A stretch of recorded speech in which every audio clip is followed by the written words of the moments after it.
Pensa num livro complicado. Pelo portal vou pra muitos fundos. Pá, pá, pá. Oi, eu sou o Thomas Marvolo Lucitor, e hoje eu tô aqui para falar com vocês sobre 17 Luas. 17 Luas, que é a continuação de 16 Luas, foi escrito pela Cami Garcia e pela Margaret Stowell. Eu acho que é assim que se pronuncia. É o segundo livro da série. E os meus sentimentos com esse livro são conflitantes. Vou deixar nos cards, no link da descrição, onde quer que seja, a resenha do primeiro livro, né, que eu já fiz, já tá no canal. E assim, eu tava muito ansioso pra ler essa série. Tá aqui o primeiro, né, que eu já li. E o segundo, o terceiro tá aqui em algum lugar da estante. E o quarto eu já tô lendo. Mas quando eu terminei esse segundo livro, gente, olha, não é um livro ruim.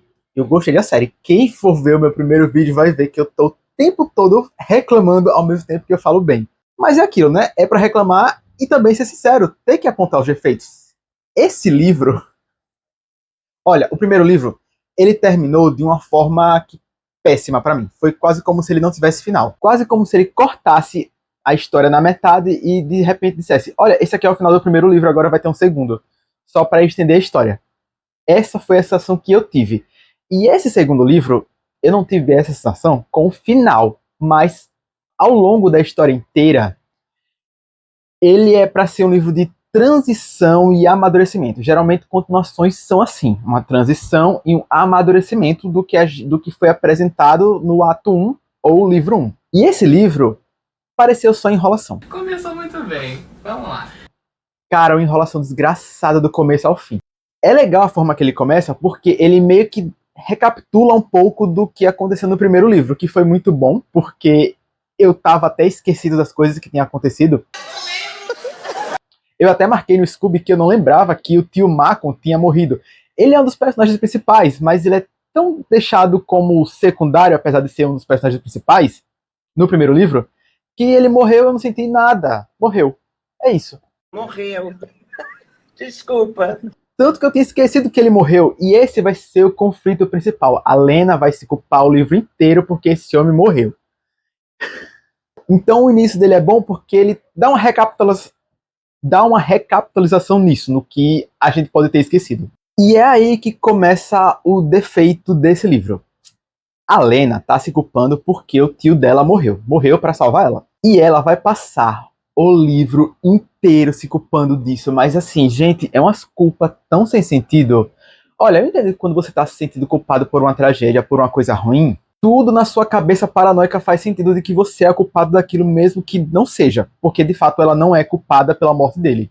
Mas é um saco, porque parece que ela quer tornar aquilo tudo sobre ela. Tipo, olha o quanto eu tô sofrendo, a culpa é minha mesmo. Todo mundo dizendo, não é sua culpa. Ele foi assassinado.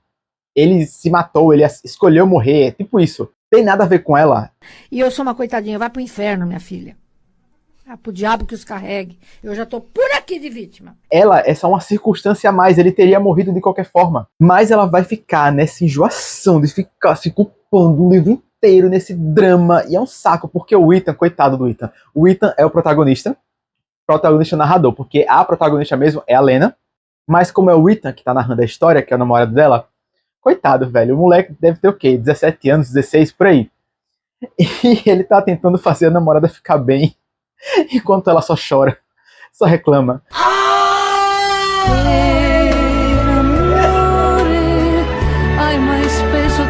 Diz que ninguém entende ela. Como a magia dela se demonstra a partir das emoções, então assim, tem momentos que de repente o quarto inteiro dela tá flutuando porque ela tá tendo pesadelos, porque ela tá mal, e ele tá assim, sem magia nenhuma, tentando fazer ela ficar bem. Oh, coitada, vai sofre. Isso é uma coisa muito boa desse livro, tanto do primeiro quanto do segundo. É o humor dele. Como o Ethan tá narrando a história, o humor do Ethan é de fato muito bom. Esse livro tá meio com a capa meio azul, né? Essa luz tá azul. Eu vou mudar pra outra cor. Melhor. Agora eu quero que fique roxo.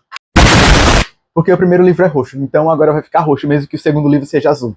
Mas então, o humor do livro. O humor é literalmente uma das melhores coisas dessa história.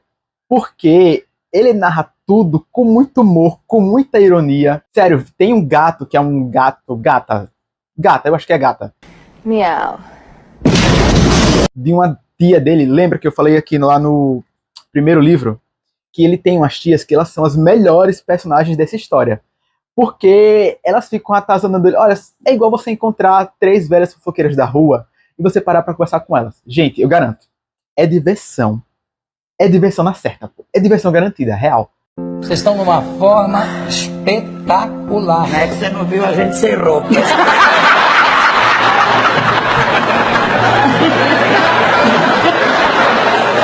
E a gata de uma dessas tias sumiu, então a missão dele é encontrar essa bendita dessa gata. E eu juro, parece que não é nada, mas é engraçado. E tá lá, não tá lá à toa. Faz sentido, porque gatos vivem no limiar entre o natural e o sobrenatural. Então ela sabe transitar bem entre isso. E isso vai fazer sentido na história. Mas essa narração dele tentando encontrar essa gata é uma onda, pô. Você tem que ver. É sério. E é esse humor que vai sustentar o livro inteiro. Esse bom humor, no caso, né? Porque a gente vai ver esse drama da Lena se arrastando infinitamente. Sério, é um drama muito chato. Tem um momento nesse livro que ela tá muito mal, né? E o Ethan tenta conversar com ela pra dizer, mas deixa eu te entender, me conta o que está acontecendo, vai que eu posso ajudar. E ela, não, ninguém entenderia. Aí ele, então me explica. Ela, mas eu também não entendo, como é que eu vou explicar? Que saco, velho. Caracas, meu. Nossa senhora. Relaxa. E ela vai e se une novamente a Ridley, que é a prima vilã dela do primeiro livro. E a Ridley, com certeza, é a pior pessoa pra estar do lado dela nesse momento. Porque ela tá influenciando a Lena pra um lado negativo. A gente não sabe como, mas com certeza ela tá dizendo algo que a Lena quer ouvir. Então a Lena vai e se une a ela, sendo que as pessoas que querem ajudar ela, que é o Ethan, ela simplesmente começa a colocar eles de lado. Então assim, eu fico pensando, caraca, que menina burra. Burrita, muito burrita, muito burra. E aí chega uma das melhores personagens dessa história, que é a Liv. A Liv, ela é sobrinha, ou a só aprendiz da Marian, que é a bibliotecária da cidade. Que ela é uma bibliotecária e guardiã. Então, assim, ela sabe do mundo dos conjuradores, tanto quanto tá aí no mundo real. Ela não tem poderes, mas sabe dos dois. E ela tem essa aprendiz, que é a Liv. E a Liv, de cara, você já gosta dela, tanto que eu, particularmente, comecei na hora a shippar a Liv com o Ethan, pra eles ficarem juntos. Tipo, eu sei que é errado. Por que isso é errado? Porque é a história da Lena e do Ethan, mas, poxa, a Lena tá tão chata. E a Liv tá ali, sendo legal, querendo compreender. E a Lena fica doida de ciúmes. É tipo assim, a menina deixa o cara de lado, começa a fazer mó dramalhão, fica afastando ele. Quando outra pessoa aparece, ela já fica lá, só pra ser ciumenta. Então, tipo, a menina tá sendo muito chata. Cara, esse livro, juro, a Lena é a pior coisa de acompanhar nesse livro. É a Lena. É um drama interminável. Ai, mai fatto niente solo. E até dá pra você entender por que ela se sente assim. Já que lá no primeiro livro, ela estava sendo perseguida injustamente. Inclusive, tem uma alusão muito boa no primeiro livro que eu esqueci de comentar e eu reparei realmente aqui no segundo. Porque no primeiro livro a gente vê muitas alusões e menções ao Sol é para Todos, da Harper Lee. E é uma história que ela intercala, ou ela tem uma essência muito bem contada com esse livro. Porque na história do Sol é para Todos, uma pessoa é acusada injustamente por algo que não cometeu. E tem aquele lixamento da cidade, todo mundo declara que ele é culpado. E é o que está acontecendo com a Lena. Já nesse segundo livro, a gente tem muitas intercalações e menções ao Médico e o Monstro. Que, gente, é uma história do século XVIII, XIX. Cara, é um spoiler do século passado, tá? Esse século não dá mais para ter spoiler do Médico e o Monstro. O Médico e o Monstro, o personagem principal, tá investigando um cara que ele acha que é o vilão, mas no final ele descobre que é ele mesmo. E a gente vai ter essas intercalações com a Lena. Eu percebi isso. Gente, só pessoas inteligentes entenderiam isso. E eu entendi. A Lena, desde os 16 anos, ela tá para ser escolhida entre o lado bom e o mal. E quando ela fez 16 anos, ela descobriu que ela podia ficar com os dois. Então ela tá nessa dicotomia, nesse dilema de ser boa e ser má. E aí o médico e o monstro é muito mencionado nisso.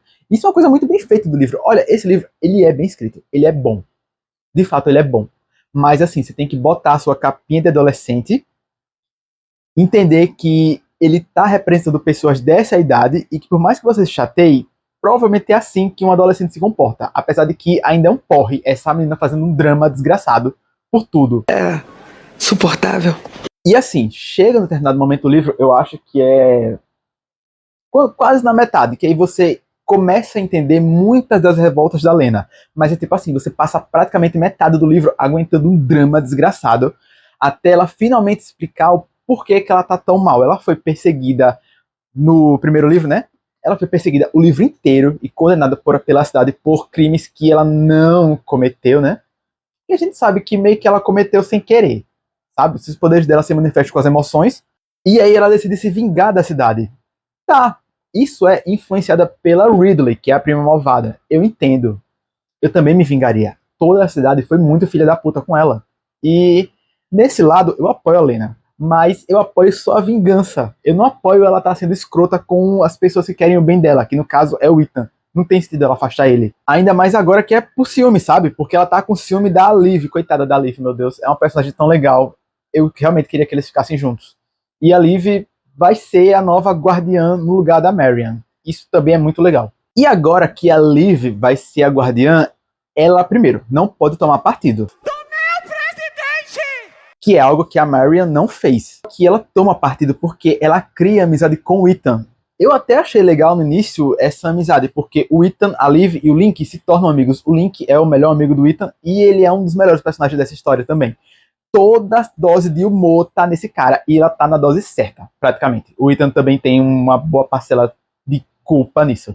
Esse trio se formar é muito legal, só que a Liv e o Ethan quase se beijam, ou eles se beijam, eu não tenho certeza. Eu acho que eles quase se beijaram. Enfim, rolou uma química e não era pra ter rolado. Eu sei que eu tava shippando isso, mas eu tava shippando porque a Lena tava sendo chata. Isso até você entender que, porra, ela só quer vingança, cara. Nada demais, velho. Ela merecia essa vingança. Ela tá sendo muito coerente. Ela tá sendo muito humana. Então a gente vai ver esse trio que é o Link, o Ethan, a Liv e o Ethan, a Liv e o Link contra esse outro trio que é a Lena, a Ridley e agora chegou esse novo vampiro que eu esqueci o nome. Cara, eu esqueci realmente o nome dele, mas ele vai ser um personagem muito importante. John, é esse. O João. O João chega do nada, ele é um gostoso, e o Ethan tem todo motivo pra se ter ciúme, porque é um cara que ele nunca viu na vida. Quem trouxe ele foi a Ridley, que a Ridley não é flor que se cheire, tudo que a Ridley traz não presta, e assim que ela traz ele, qual é a primeira coisa que a Lena faz? Monta na garupa da moto do João, e vai embora, e deixa o Ethan tipo, hã? Não é à toa que depois rola essa química entre o Ethan e a Liv, porque o cara tá chateado. Ele mesmo se arrepende de quase ter dado esse beijo, mas porra, a merda já taiou, então agora ele dá com essas consequências. Tem então esse trio de amigos que são muito legais e esse trio de amigos que são muito chatos. Inclusive, até rola com uma cena de perigo, né? Que eu acho que o John, ele meio que orquestra isso tudo, não lembro com exatidão, mas eles acabam sendo perseguidos por uns incubos, sucubos, eu não sei o nome, não lembro mais. E quando eles estão sendo perseguidos, quem salva todo mundo? A Ama. A Ama é literalmente a melhor personagem dessa série. Cara, não tem como não gostar dessa mulher. A avó do Ethan, ela é sensacional. Ela bota os demônios tudinho pra correr. Eu tô chamando de demônio porque eu não lembro mais o nome deles. E eles são da mesma espécie do John, o Joãozinho da moto. Então eles tentam atacar a Liv, o Link e o Ethan. E aí, quem é que defende tudinho? A véia, meu irmão. A véia bucetuda. Tem moral? Alguém tem moral pra me prender? Não. Venha! Venha que eu dou-lhe uma bucetada. E aí vai chegando em determinado momento que o Ethan, lembra que ele começa a ter umas visões do passado e tal, né? Ele vai ter uma visão do Malcolm, que é o tio da Lena, né? Falecido. Deus o tenha, ou não. Que ele e a mãe do Ethan tiveram um romancezinho. Show de bola, né, meus amores? Você descobrir que a sua mãe teve um romance com o tio macabro falecido da sua namorada. Eu me perdi aqui, desculpe. E por causa disso, tendo essas visões, além de descobrir, né, desse romance da mãe dele, que também já tá falecida, ele descobre que é a mãe dele que tá mandando essas mensagens. Desde o primeiro livro, ele recebe umas mensagens, acho que é na rádio, né? Umas profecias, né, dizendo que vai acontecer com 16 luas, aí tem aqui também com 17 luas, enfim. A mãe dele fica mandando essas mensagens subliminares. Beleza, a gente não sabia que era a mãe dele. Aqui a gente descobre, tá, é a mãe dele. Essa semana, pessoal, Salmo 66. E a mãe do Ethan fica dizendo o tempo, fica mandando as mensagens pra dizer, olha, salva alguém. Ele tem que salvar uma pessoa. Mas o que ele vai salvar? A gente pensa que automaticamente é a Lena. Mas eu não acho que seja a Lena. O Macon tá morto. Sentiu? Ele tem que ajudar alguém depois que ele descobre que o Macon era a namorada da mãe dele. Ex-namorada, né? Então quem que ele tem que ajudar ou salvar? Enfim, nesse capítulo também serviu para relembrar a gente que os vilões estão vivos. Tem um vilão novo, eu não lembro dele ter aparecido no primeiro livro, realmente não lembro, mas tem alguém que é pior que a Seraphine, que é a vilã do primeiro livro, que é o Abraham. O Abraham, ele é o pai do Macon? Acho que é, ou é avô, não lembro mais. E o cara é um pau no cu desgraçado, e depois da metade do livro é que a gente lembra que existem vilões nessa história. Porque a gente fica tão envolto nesse conflito, nesse dramalhão da Lena, que, cara, realmente a gente esquece que a Seraphine lá do primeiro livro, ela tá viva. E a Seraphine é uma ótima vilã, só que eu comecei a sentir algo que, bom, vai se confirmar, mas como é um livro com spoiler, eu já vou falar. A Seraphine vai começar a ser substituída pelo Abraham. O que é um saco, porque a Seraphine já era uma excelente vilã, e ela agora vai ser substituída. Pra quê? Pra quê, meus amores?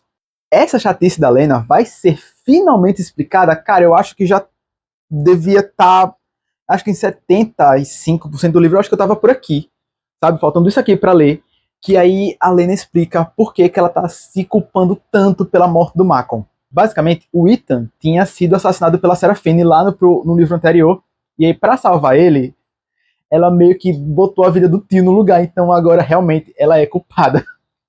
Desesperada, desequilibrada, fora de si, insuportável. Ela salvou o menino. Mas assim, o tio também concordou com isso. Ele escolheu morrer pra poder salvar o Ethan, que tinha sido assassinado. A gente não sabia que ele tinha morrido no primeiro livro, porque foi tudo muito rápido, e era pra o Ethan não saber. E como o Ethan é o nosso narrador, ele também não sabia que ele tinha morrido. Inclusive, ao longo desse livro, ele começa a se tornar um pouco mais sobrenatural. Mas a gente não entende o porquê. Sobrenatural porque eu digo, ele fica mais sensível aos conjuradores. Só que é porque ele passou por uma experiência de quase morte. Quase morte não, ele morreu e voltou. Então isso meio que marca você, alguma coisa assim. Então sim, é por isso que ela fica se culpando por ter matado o tio. Mas o tio escolheu morrer para salvar o Ethan também. Então não é só culpa dela, apesar de que também é. Não precisava desse drama todo. E o pior é que mesmo entendendo isso, ela continua fazendo burrada porque o John, até então, o Joãozinho da moto, é um cara que não presta, cara, não vale nada. E ela tá indo na cola desse homem o tempo todo. Ao ponto de que a Seraphine, lembra? Ela voltou, né, a Seraphine? Graças a Deus. Ela voltou e ela tirou os poderes da Ridley. Bem feito! Bem feito! Bem feito! Bem feito!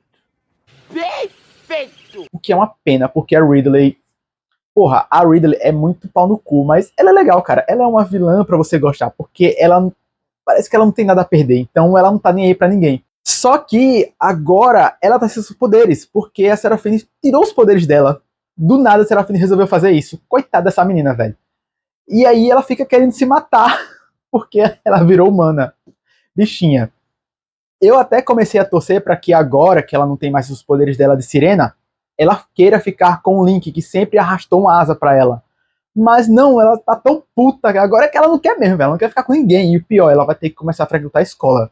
Porque ela tem também a mesma idade da Lena, então ela tem 17 anos. 17 luas. Então assim, coitado do Ethan, velho, quando ele pensa que finalmente vai conseguir ficar com a garota que ele gosta. Mas juro, velho, a relação... Eu falei Ethan? Não, coitado do Link. É.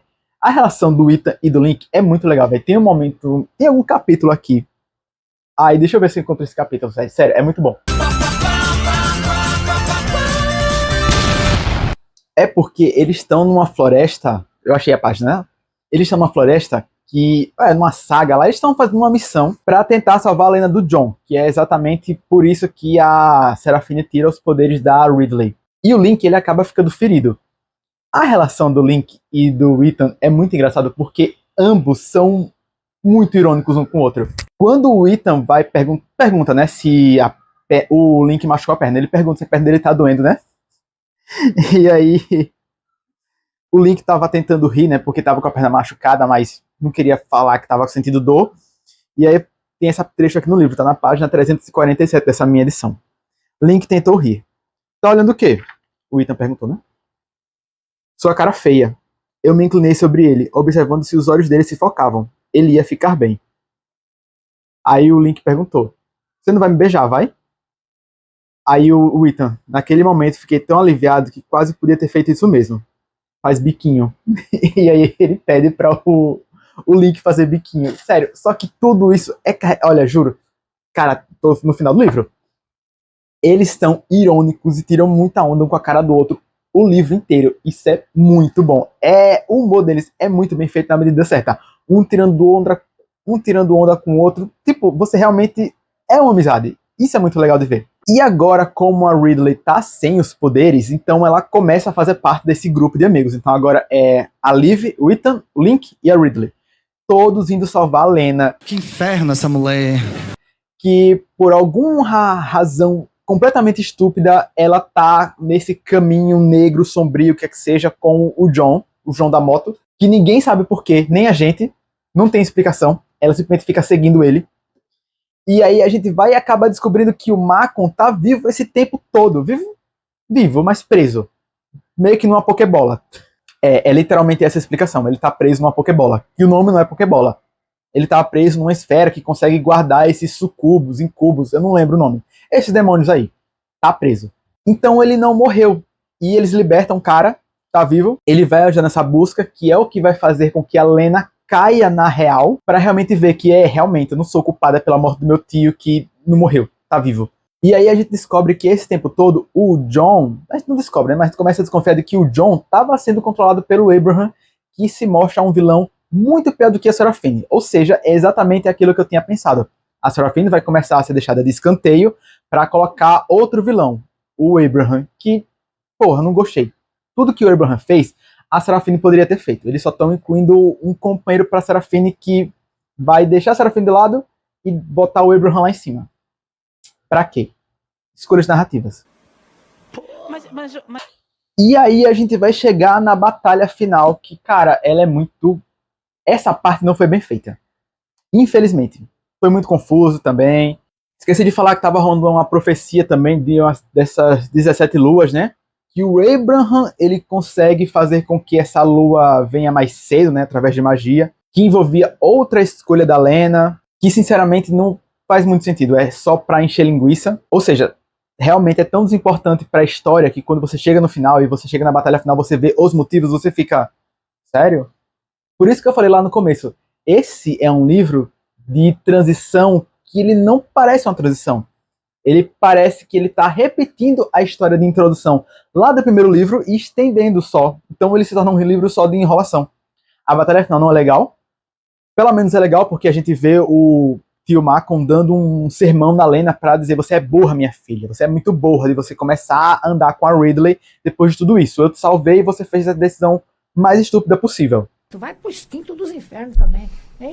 Tem gente que eu vou te falar, meu. É muito bom ver ele dando esse fora nela. É legal ver que agora o Link ganhou poderes. Então, assim, a Ridley perdeu os poderes e o Link ganhou. Porque o Link, ele foi mordido pelo João das Motos, né? Então agora ele tá com esses poderes.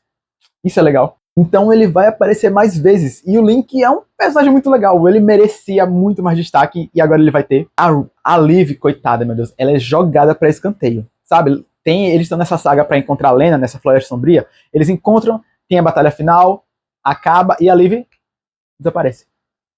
Cadê a Liv? Ninguém mais sabe onde a bichinha tá, sumiu. A impressão que eu tive é que ela foi uma personagem muito subaproveitada. Ela tava lá ao longo do livro e, de repente, quando ela não servia mais pra história, eu acho que as autoras, elas esqueceram dela e, olha, esquecemos dela. Esqueceram mesmo. Tudo bem. Desejo sucesso, obrigada. E aí o livro que deveria ser uma transição, um amadurecimento dos personagens, virou realmente uma enrolação. Inclusive, esse livro teve umas 4 oportunidades de se acabar, umas 4 mais ou menos, se eu lembro. E aí ele não acabou, ele estendeu a história pra meio que dar finais aos personagens. Só que sem dar finais, porque lembra que eu reclamei muito lá no primeiro livro, que o livro tinha muito mistério, que parecia que a história não andava? Aqui, a história não anda e continua com mistério. E aí a gente tem 4 finais, quer dizer, o livro teve a oportunidade de acabar 4 vezes e ele não acabou. Ele meio que deu um final, aí de repente outro final, outro final, outro final. E aí você fica tipo, cara, que enrolação, velho.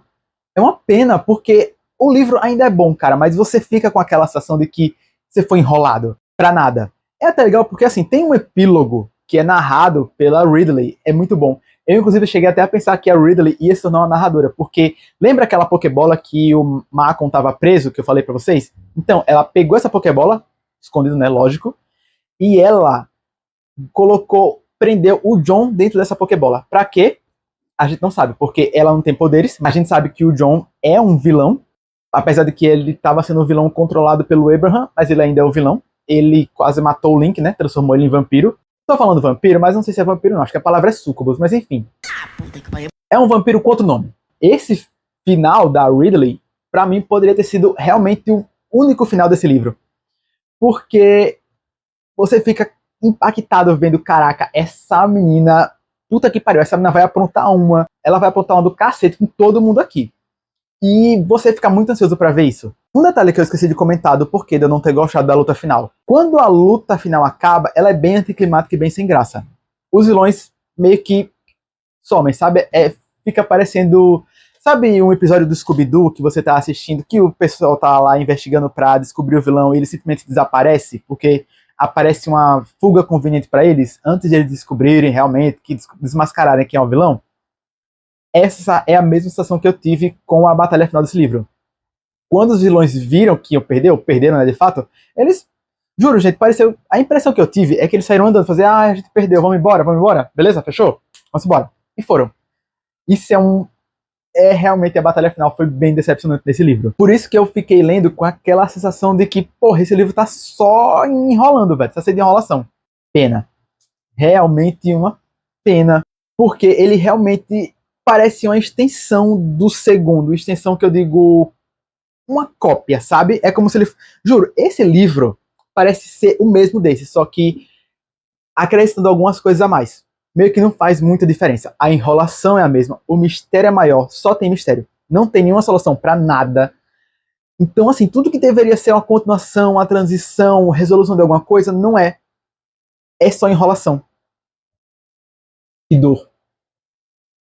Mas lembra o que eu falei, eu ainda gosto muito, muito dessa saga. Eu realmente tô gostando dela. Isso tá me irritando, mas tá me irritando num nível, mas não ao ponto de desistir. Não ao ponto de eu dizer que o livro é ruim. Eu posso ter dado vários defeitos dele, né? Eu peço até desculpa por ter feito essas críticas, porque é o corpo dela. Ela gosta de ter aquele corpo feio, né? Então... Mas eu ainda tô gostando muito da série, porque a autora, ela sabe escrever bem. O humor, o bom humor dele, da história, né? Segura muito o livro. E assim, ao fechamento desse livro, desse vídeo, eu já terminei de ler o terceiro. Porque eu tô gravando agora, mas eu já terminei o terceiro, ó. Eu já tô lendo o quarto. E eu consegui passar disso aqui tudo sem dar nenhum spoiler. Realmente contando de como foi a minha experiência quando eu li este volume. Foi uma decepção? Não sei se foi exatamente a decepção, mas foi frustrante. Foi frustrante. É isso, foi meio frustrante. Mas ainda é um bom livro. É um bom livro ao ponto de eu não querer desistir. Então fica a dica pra vocês. Vão ler esse livro com, assim, vistam o capuz de adolescente de vocês, pra não ficarem simplesmente enjoando ou botando defeitos no livro. Porque assim, o livro tem defeitos, mas não dá pra você comprar os defeitos. Sabe quando às vezes tem uns furos de roteiro numa história, mas você compra aquilo, meio que não afeta a sua experiência, você continua investido naquilo? É exatamente o que eu tô sentindo com ele, porque ele é bem escrito, ele é muito bom. Fiquei o vídeo inteiro reclamando do livro e agora eu tô recomendando. É isso, gente, ele é um livro bom, eu gostei. E se você gostou, você venceu. Se você não gostou, não goste daí da sua casa. Ele ainda é um bom livro. É isso, me sigam em todas as redes sociais. Eu logo vou postar o livro resenha sobre o terceiro livro, né, porque eu já li. E eu espero que eu finalize logo pra dar um geral na saga com vocês. Eu já falei pra vocês me seguirem. Me sigam, gente, pelo amor de Deus, me sigam. E dá um like nesse vídeo, curte, compartilha, comenta aqui comigo. E é isso. Cheiro. Tchau.